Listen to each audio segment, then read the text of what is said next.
अहंकार मनुष्य का सबसे बड़ा शत्रु है। जब किसी व्यक्ति को अपनी शक्ति, धन, ज्ञान या पद का अत्यधिक गर्व हो जाता है तो वह दूसरों को तुच्छ समझने लगता है।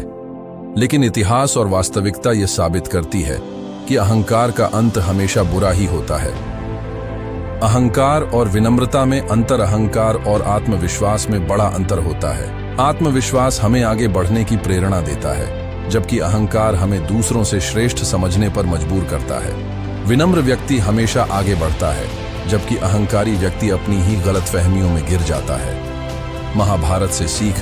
दुर्योधन का पतन। महाभारत में दुर्योधन का उदाहरण अहंकार के नकारात्मक प्रभाव को दर्शाता है। उसे अपनी शक्ति और राजा बनने के अधिकार पर इतना घमंड था कि उसने पांडवों को कमजोर समझकर उनका अपमान किया, लेकिन उसका अहंकार ही उसके विनाश का कारण बना और अंत में वह युद्ध में पराजित होकर मारा गया। राजा और आशी की कहानी। एक समय की बात है, एक राजा को अपने बल और वैभव का अत्यधिक घमंड हो गया था। उसने अपने राज्य में घोषणा करवा दी कि उससे महान कोई नहीं है। एक दिन एक आर्षी उसके दरबार में आए और कहा, राजन, क्या तुम अमर हो?